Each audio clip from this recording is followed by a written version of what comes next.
Part 1. The Arrest.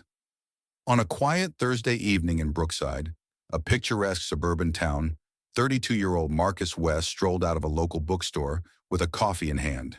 Known to many as a kind-hearted and unassuming man, Marcus was a lover of literature and a frequent visitor to the local establishments.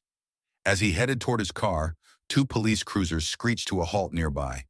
"Sir, put your hands where I can see them," barked Officer Riley, a burly man in his mid-40s with an intimidating glare.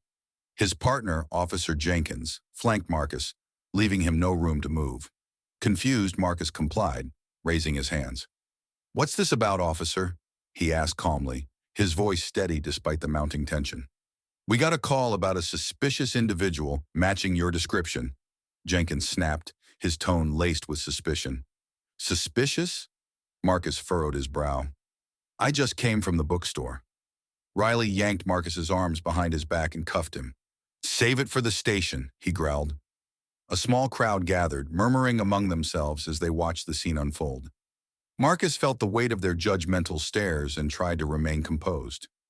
"Is this really necessary?" a bystander called out. Riley ignored the question, shoving Marcus into the back of the cruiser. The officers sped off, leaving a cloud of dust and a bewildered community behind. At the station, Marcus sat in an interrogation room under harsh fluorescent lights. Despite his repeated inquiries, neither officer offered an explanation for his arrest. "You can't just hold me without cause," Marcus stated firmly. "We'll see about that," Riley replied smugly, exiting the room. Part 2. Uncovering the Truth Hours Past. Marcus remained seated, his patience wearing thin. He had nothing to hide, but the treatment he received was degrading. Meanwhile, Riley and Jenkins ran his name through the system, expecting to uncover a criminal record. "What's taking so long?" Jenkins grumbled, tapping his pen on the desk. Riley's expression shifted from confidence to unease as the search yielded no incriminating results. Instead, Marcus's record was pristine. Suspicion brewed between the two officers, and Jenkins suggested digging deeper. As they investigated, whispers began to circulate among the other officers. Who was this man? Why was there no justification for his arrest? It wasn't long before Lieutenant Kate Thompson, a senior officer with a reputation for fairness, got wind of the situation. Curious, she pulled up Marcus's name herself. What she found made her pause.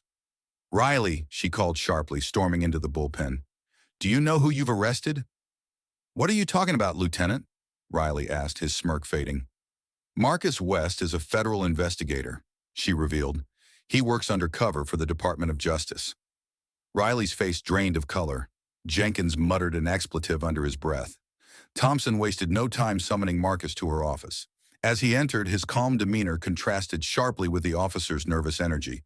"Mr. West," Thompson began, "I apologize for this gross misunderstanding."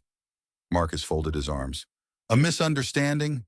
I was humiliated in public and detained for hours. That's more than a misunderstanding." Riley and Jenkins stood in the corner, visibly uncomfortable. Part 3.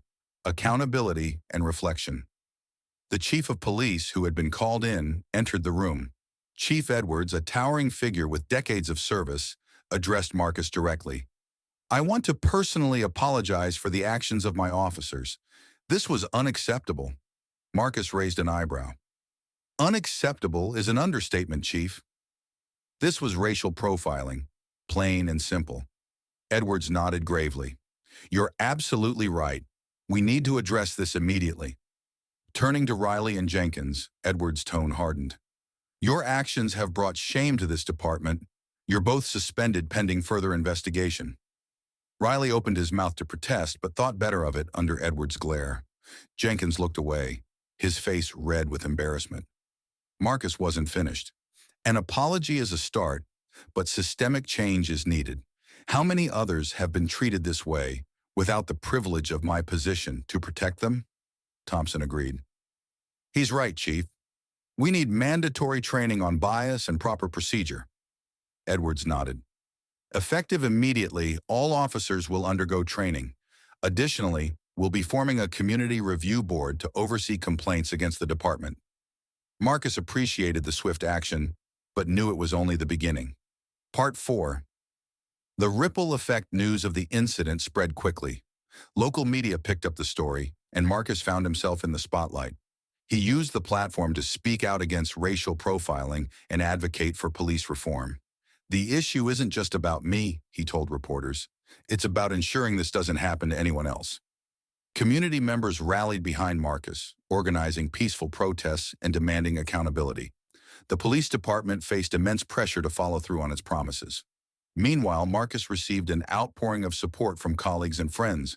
The Department of Justice issued a statement condemning the officer's actions and praising Marcus for his composure. Months later, Marcus was invited to address a national conference on law enforcement and racial equity. He shared his story and emphasized the importance of empathy, accountability, and systemic change. Back in Brookside, the police department underwent a transformation. Riley and Jenkins were eventually dismissed, while Thompson spearheaded efforts to rebuild trust with the community. As for Marcus, he continued his work as a federal investigator, knowing his experience had sparked a movement for justice. Though the memory of that fateful evening lingered, it became a reminder of the power of resilience and the potential for change.